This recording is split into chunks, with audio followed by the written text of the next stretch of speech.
I love to go to different worlds and just sort of immerse myself in them and just sort of watch, participate, until you get a true understanding of this world that you're in, and then you get some unique insights. I think the problem with movies today is that they're watching other movies or MTV or television. They don't really go to where this stuff all came from. So consequently, you're getting second, third, fourth hand, you're getting basically cut and paste movies where they're just pasting the parts they like from the movies, the television shows that they saw. And there's nothing like actually being there. Once you're there in the world, you understand everything that was completely mystery to you before. You sort of get it immediately.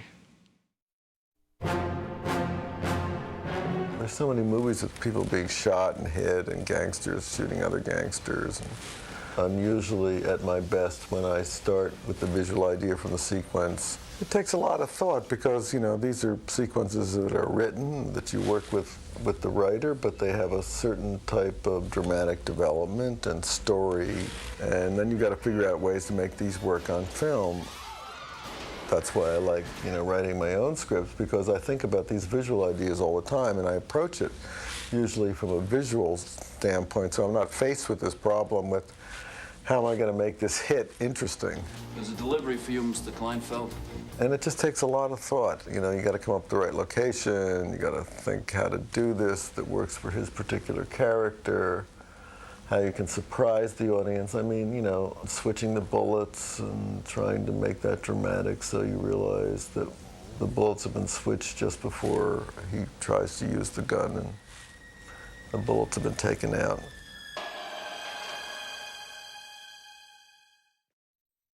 I don't know, maybe it's a misfucking understanding here. I don't know, man. Maybe you don't remember me. My name is Benny. Maybe I don't give a shit.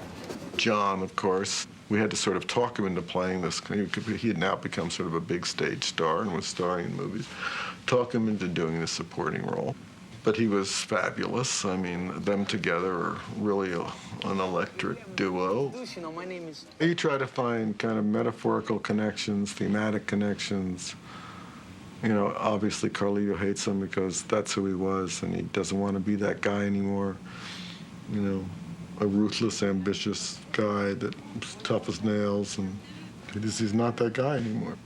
But when he sees him, it enrages him, and he makes a big mistake by throwing him down the staircase. You don't mess with guys like that. They don't forget. You fucking in the history books, that's what you are, man. So you might as well fucking kill me now, because if I ever see you again, I swear to God, I'm gonna fucking kill you.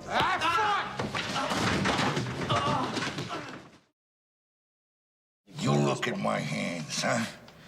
Now you make me raise my voice and I'll snap your neck like a breadstick.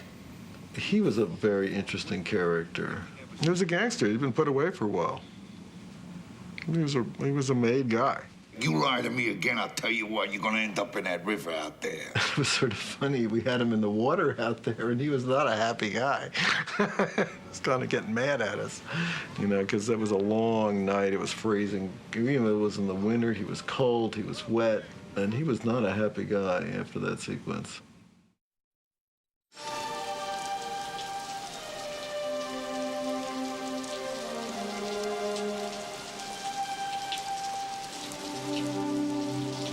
The critical establishment has really in a decline since, I guess, Saris and Pauline Kael stopped leading this group. And they don't write too interestingly about movies. Some of the most interesting criticism you'll read on the web, you know, from some film freak that's just loves movies and gives you incredibly good insights to what you're watching. So it's not surprising to me, because what they have to say doesn't make any sense. And the movies basically have to stand up for themselves. I have no explanation for it, except, you know, with visually driven directors like Hitchcock before me, they just don't seem to get it. They don't seem to get it. They have to be guided by maybe the Europeans that sort of see what's on the screen. And I'm a very controversial director because I'm not part of any establishment, because I have, I believe you have to find things on your own. You don't have to And I think being insulated by power or money or acceptance is not particularly good for your career.